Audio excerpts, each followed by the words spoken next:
This episode of commandN, Google Spring Cleaning, the new S4, and Ford's social media champ.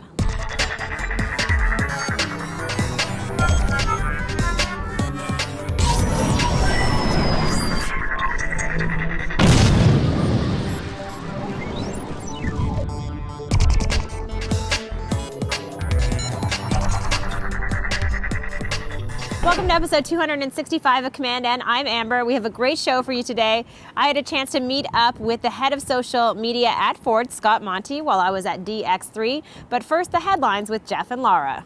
It's been a busy couple weeks for tech news, so let's get right to it.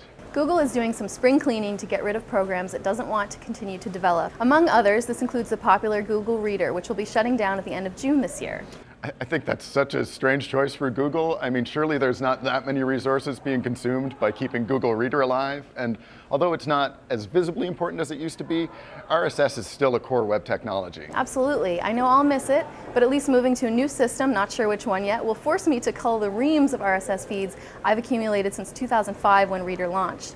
Feedly just announced that 500,000 Google Reader users joined their news aggregator service in just 48 hours. And we're curious about which services our viewers are using, so please let us know where you're going to keep your RSS feeds through our poll on our commandN blog and Facebook page.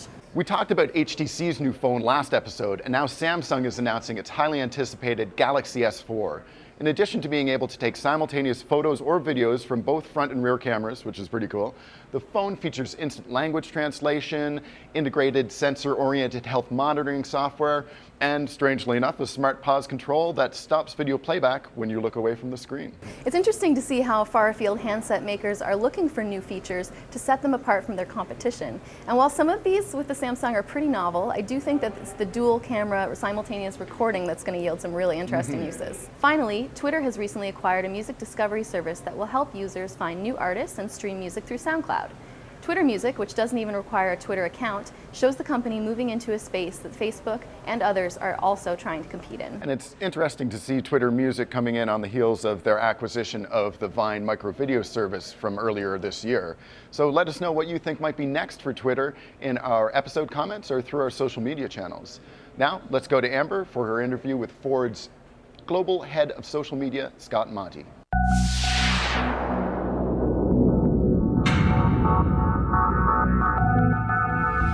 How did you get strategic from the beginning? Well, everything we do with social media, then and now, just alike, it ties back up to our business goals. So we look at what our communications strategy is overall, what our marketing strategy is. It's about improving Ford's reputation, and it's about building purchase consideration. So everything we do ties to those goals. And we have to reach out to employees, dealers, customers, shareholders, suppliers, the union, the communities we do business in, hit all of those stakeholders in a variety of ways. What are some of the most successful campaigns that you have done? I think the Fiesta movement in 2009 is one that put us on the map as far as social media goes, and we're actually resurrecting that right now at fiestamovement.com, where people can go and apply, be one of 100 people we're going to give a car to, and we'll require different missions out of them over the course of 6 months or so. It's going to be amplified by paid media, which is something that we learned from putting the Explorer and revealing the Explorer on Facebook first instead of an auto show.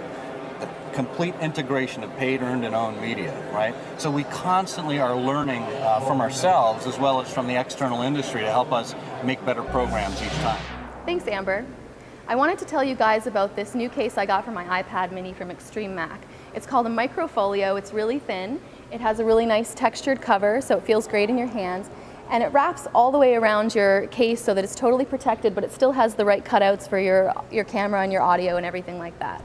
It actually has a built-in smart cover, which I didn't realize when I bought it. That was a nice surprise. So when you close it up, it's going to turn your device automatically off. You open it back up, it turns on. It also has a really nice soft interior texture so that your glass is totally protected. And I've been using it every day on my commute for the last 3 months. It works great. It's held up wonderfully. There are no marks or anything on the case, and I highly recommend it. That's $43 from Extreme Mac. Very cool case, Laura. Now, don't forget to check out our featured episodes. All you have to do is head on over to commandN.tv/featured. You can also find us across all of the different social media platforms and on our blog. Until next time, I'm Amber MacArthur, and we'll see you soon.